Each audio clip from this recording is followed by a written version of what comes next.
Yo, what's good, guys? I think it's time for a little rant talk video.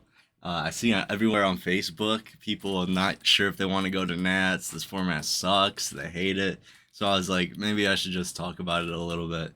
Um, like key points I want to go over is just, all right, Floodgates number one. Does is this format worse with Floodgates than before? I think this is like one of the only, at least so far, this is the only format I've played where six floodgates are in the main deck, like three D barriers, three trap trick trap hole, and then there's anti spell. But when I think about like before, so the format that was really prevalent in uh, was obviously the Tri-Brigade bird format, and then the Swordsoul. So Swordsoul with Protos was the best deck, beside next to Bird Up. I think like ultimately. Like it was not even a contest. And then people weren't really maining D barrier all like that though, which I think is interesting considering that Sword Soul was so prevalent. Like I played like seven of my Swiss. So many people told me all they played was Sword Soul. It also wasn't really understood, even though it was out for a while. I think it was because like we were still in COVID, so it just took longer for people to catch up on decks. Like when you're paying to travel to an event like YCS or Nats, you're probably going to be more invested in the game than just playing a remote duel. And that's even reflected within like the attendance because people think that you're going to open D shifter every game. So I've also heard the comparison of this format to 2014 hat format, which I think is kind of crazy because I don't think there's a hat deck. I think Prank Kids really fulfilled that role, and now Sword Soul has kind of came in with the I'm a consistent 40 card deck. Uh, and you can say like a lot of people weren't running more than 40 in the Prank Kid format; they were running like 52. But the winner won with 40, so I mean it was definitely like viable. And I've always compared that deck to Burning Abyss, where it's just like a consistent deck. If your opponent messes up versus you, you really punish them. If they don't know how to play around the end board, that's usually always the same thing. So like with BA, it was like double Beatrice, but it was always the same end board, right? You're not playing around. Your opponent's not playing around different stuff. Yeah, they're still not gonna know how to play against it. And I think what makes people think this is such a bad format is so a card like Majesty's Ruler won the YCS and Drytron. Floowandereeze won with Barrier Statue. Mystic Mind deck just won the last YCS. And then if you're playing Despia, you have to worry about three anti-spell, three D barrier that pretty much just shut down your whole deck. So that's six floodgates that are just like really powerful versus you where you pretty much can't play. And I think that is one of the biggest reasons. So anyone that flocked to Despia would definitely be really frustrated. Beyond that, there's tons of brick hands, right? The only reason I am slow to say it's like a bad format is just because I don't feel like it's fully understood yet. And that really just goes to especially the punk deck. We see like different variants winning, and I think that's the problem. Like if it was just one punk variant winning, then it wouldn't seem as RNG. But that's where I see people saying like it doesn't matter what's in your deck, you'll have an equal chance of winning. Like you can have like Harpy's Feather Duster, three Dark Rulers, and three Floodgates in the main. So three going first cards, three going second cards, three Mines. Like I'm just thinking about that one Floowandereeze Italian national winner who played like Harpy's Feather Duster. Like it's a lot of inconsistent cards that are like different strategies, but at the same time, I can't help but appreciate any deck that wins because especially that one, it was like 40 cards. They got the barrier statue for going first. I mean, it's just like they're playing the broken cards, right? Dark Ruler is way too powerful of a card. Anti Spell is way too powerful card. That had the Harpy Trap is way too powerful card. There's a lot of broken cards that say you can't play, but it's just like it's fine if you can't play in one way as long as you can play in some other way. So like D Barrier, what's cool about the Punk deck is that it can kind of play around it with the links.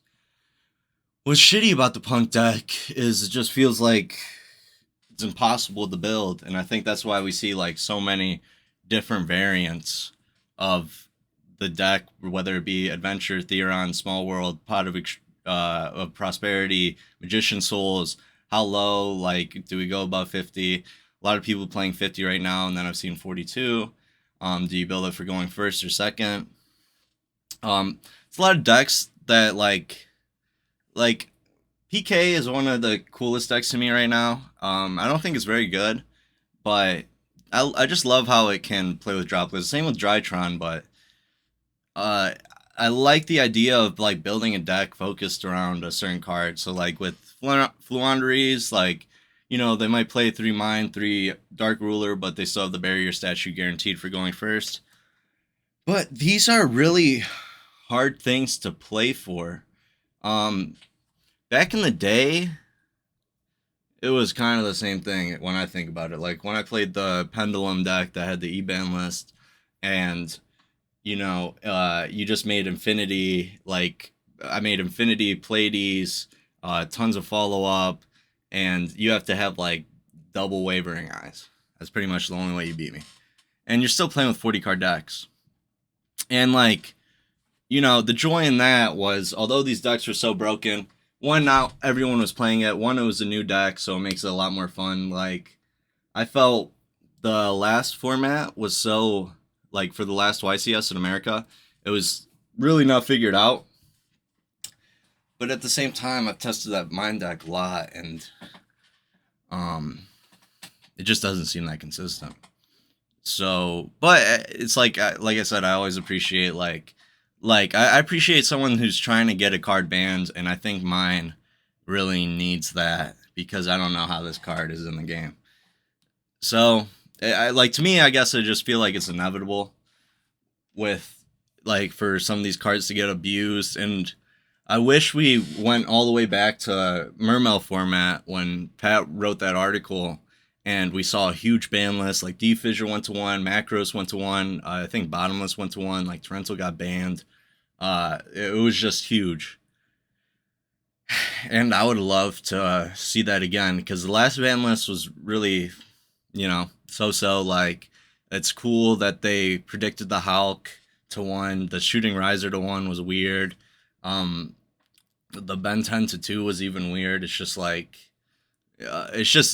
like I said, even with the Nib video, I just don't like when things aren't like definitive and it seems like it's impossible for it to be so. Like the whole problem I had with that video was Nib's just not good enough for people to reliably play, and then it adds a whole nother percentage. So like if 50% of people are playing Nib and then they can only open it with another hand trap like 25% of the time, half of that 12.5, I don't know if that's how math works, 50% of 25, but